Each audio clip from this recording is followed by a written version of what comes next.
Good day everyone, welcome to today's video, and today it's a sub replay sent in by KillerTigger. Now, I know what you're probably going to think when you see the replay actually start. Why is he not in a Sky Knight? Well, it's the closest thing I can get it to look at than a P-59, and I thought, well, the F3D Sky Knight looks very much like a P-59 in some aspects. So I thought I'll use the Sky Knight just to show an example of what's to come. Obviously, you know it's the P-59 now. And KillerTigger, obviously, I don't own the P-59. He grinded the Operation Heat to get that plane, and he absolutely loves it. It does have its problems, obviously. It's a jet at low tier, but it's got crap engines. It's got good firepower, but um, he he says it's good in most aspects. It's just when you have to carry a team, it's pretty average. I mean, it can do it, but it's a lot more difficult than you might think. But obviously, I don't own the jet, so I thought, well, the Sky Knight looks a lot like it, so just show the Sky Knight. But let's jump into the battle and let's have a look at what KillerTigger got up to. KillerTigger's a good player. Obviously, I met him when I spaded the VB10, and he sent this one in, I believe, 2 days ago, and I said to him I'd get it recorded on the Monday, but it's the Tuesday today. Yeah. But whatever. Let's see what KillerTigger gets up to in his fancy little jet fighter. Obviously, the P-59A, to go briefly into its history, it essentially was the US of A's first jet plane, or jet aircraft. I mean, it was not good for its time. It was more fuel efficient in retrospect to keep using P-51 Mustangs and highly tuned P-47Ns at altitude, or even a Griffin Spitfire, than it was to use the P-59A. Now, the P-59A did have advantages over the piston-driven aircraft. Obviously, it could maintain its speed better, and due to the high wing loading, this thing turns like a freaking zero. So that's another thing to take into account. Obviously, this aircraft is very maneuverable, and a lot of people tend to focus P-59s. I do myself, because obviously 90% of the time they're full by experienced pilots, and KillerTigger, I mean, he's done well in the plane, and he's obviously going to have a bit of fun today. He's going to get a monstrous game. He's going to get an ace. He's going to get 6 kills, just a little spoiler alert. But it's one of those planes where, like, it's good, but at the same time, you're on allied teams, and allied teams are very, very questionable. So obviously, you can see here he's climbing. Obviously, he built a bit of speed up and he stuck his nose up a bit. The P-59A is, well, it's a new kid on the block, so a lot of people are going to want to kill it. I've shot down 2 P-59s myself, and to be fair, both times the pilots were idiots. They pulled up when I was in the RE 2005. I still haven't spaded it because let's just say I've been sorting a lot of shit. Still got the 250 kilo bomb rack to do and the 500 kilo bomb rack to do, but let's just say I've been sorting a lot of shit. Yeah, there's been a lot of things happening which some of you know about if I told you on Discord and all that, but I've given you the very brief detail of what's happening, obviously, but won't discuss it. It's private matter, so yeah. But obviously, KillerTigger is up to around 10,000 feet. He's already at 310 mile an hour. He's gotten some good speed up. I mean, this thing can go faster. Obviously, it's a jet fighter, but in real life, this thing was not used. Well, I don't think it was used. I mean, the main problem with the P-59 was that it was, as I said at the start, it was just more fuel efficient to keep the piston powered aircraft going than it was to deal with jet aircraft. And obviously, having two engines, and just point out what belts KillerTigger is using. He's using default in the 37, which is nothing but HEFI. And he also is running tracers, which are the post-war belts, in the 50 cals. Now his shooting's a bit wild here. Obviously the 109K4 is trying to shake him, which good bloody luck with that, my friend. And he blows the 109 back to the hangar for his first kill. But you can see there, even at high speed, this thing turns really, really well. It's because of those really big wings. And obviously the jet engines, whilst they don't have a lot of power, they do provide the aircraft with a good dive speed. I have had P-59s pull away from me like I'm nothing in my RA 2005, so that's what I mean. And it's just, when I saw this thing in Operation Heat, I didn't know what to think of it. I thought I was gonna go for it, but then I thought, well, it's a jet and it fights nothing but props. Now, that's a blessing, but also a curse. What do I mean by that? Well, jet aircraft work very differently to how a prop does. Propeller planes tend to produce their maximum power when you push the throttle straight away. They pretty much just, they take much less time to, shall I say, wind up. And they obviously take time to get their turbochargers or their superchargers going, but it takes far less time. With a jet engine, however, it works very differently. Obviously, there's jet engines like, well, technically a turboprop is technically a jet engine, but it's connected through a crankshaft for a gearbox and a whole other jazz.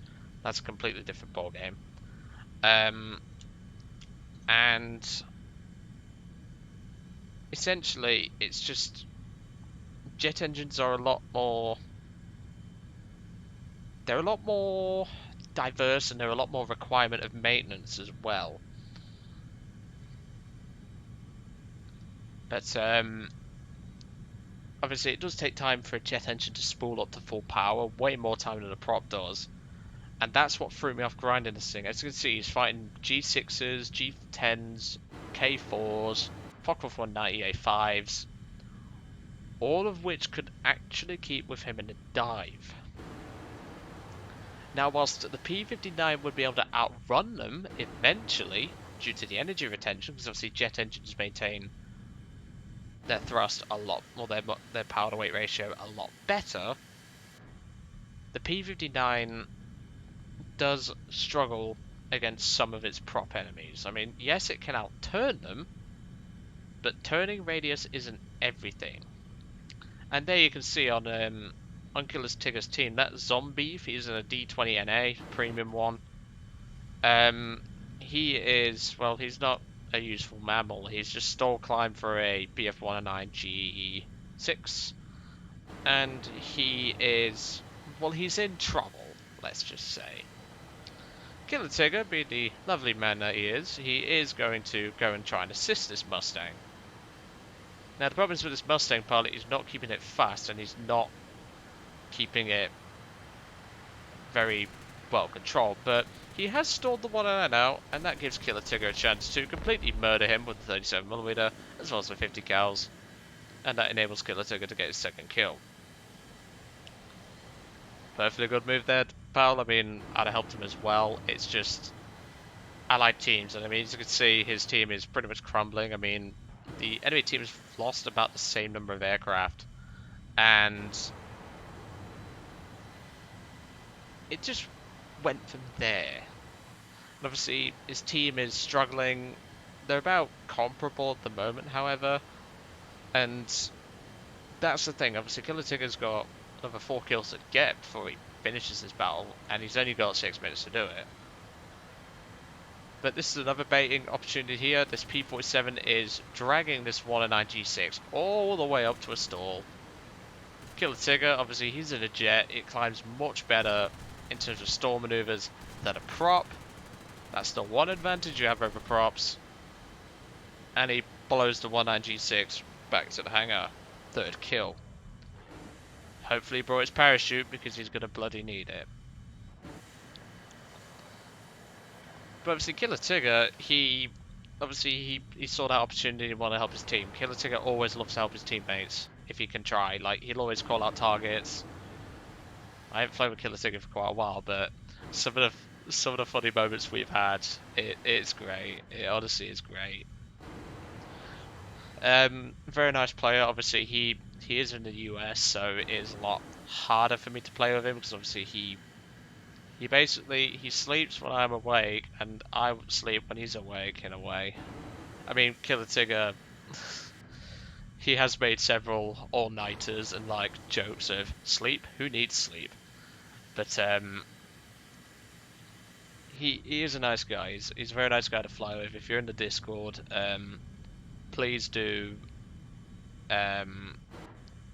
please do have a fly with him, because I'm sure he'd appreciate it. And not only that, you get to see him fly his favourite P-61s, and I think he's developed a bit of a freeway with this thing.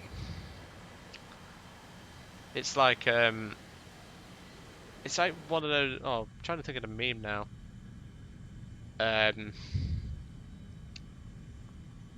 It's like that. Let's say that. Is it Dre? Dr. Dre, where it's like he looks away and he's got his hand up, and he's like, nah, when he sees the P-61. And then he's like smiling with like the finger going like, yeah, I want that. And then it's the P-59. That's pretty much how KillerTigger is right now. He obviously grinded this thing out. It took a while for him, but he's very happy to have acquired this unique plane. Now, when I was researching the P-59, I couldn't really find anything else on it. I mean, as far as I could tell, it could carry bombs IRL, from what I've been able to find. And I didn't find anything about armament changes, like you could swap out armament. I couldn't find anything about that. That brings me on to another topic, the A-26 Invader, the B-10, the B... Well, no, the C... Is it the B-50 or the C-50? I can't remember which. That plane had a wide range of armament selections, and I'd love to see that in War Thunder, but sadly, I don't think we're going to see that. So, you may remember that P-47N pilot that KillerTigger helped out earlier. He is in distress. He has a G55S on his ass. Now, at this sort of altitude, the P-47 will just pull away. It is a very fast plane, the P-47, and I love spading it when I was fighting Japan, because I'd just boom and zoom them, and it's just mental. It's a mental sort of plane. The Deus Fault character, the guy, he says, I'm going to you P-59. And I've even had one dumbass on my team who thought this was a Mustang. He thought P-59 was the Mustang, and I had to fucking laugh. KillerTigger says in chat, I'll probably die, but I'll try. Well, but I'll try, and things like that. KillerTigger's always like that. But G55, he goes for the head-on, obviously, he fires a couple of rounds. I think he scores some hits, I'm not really sure. KillerTigger says he is hit, but the P-47 does come back for a head-on, which is just dumb. He gets the G55, but it kills his plane. This is where, obviously, KillerTigger is going to go in and have a bit of fun with this BF-109K. Obviously, in a maneuvering fight, 109K will get his ass whooped. So the best thing this K4 can hope for is to at least try and keep KillerTigger's P-59 occupied, so that a teammate can maybe come in to help him. However, it's quite clear that this BF-19 pilot doesn't know how to do such a thing, and that's his fourth kill. KillerTigger sprays a couple of 50 cal rounds, fires a couple of the 37s, dodges out of the way with such a beautiful maneuver. I think he clicked his mouse accidentally again there, but he comes back around. Obviously the K4 is low on energy. KillerTigger's just effortlessly brought it around. And any second now, that K4 is about to snap in a few pieces. Some more hits, blows the left wing off and blows the tail off. And that is KillerTigger's ace in a day for this battle. Still got one more yet, folks. But let me tell you, KillerTigger, mate, you're a beast for this thing. You did a beast job for your team. This team needed carrying. You put your man pants on, you put your back brace on, and you bloody did it. He then goes for a head-on with this 19G10, who's not running pods, surprisingly. He just blows him to bits with the 50 cals. Excellent flying there, mate. I really do like seeing sub replays like this. I mean, if you want to send me a bad replay, you always can. If it's got like a funny moment in it, I don't mind. But I do like seeing sub replays of aircraft that I don't have, such as event vehicles. But and obviously premiums. But yeah, so great job to you, KillerTigger. 6 kills in the P-59A. Bet I got some good points towards grinding, let's say a jet or prop maybe. Great job, mate. But anyway, I'm going to let you guys off. I hope you enjoyed today's video on the P-59A, and I'll see you all on the next one.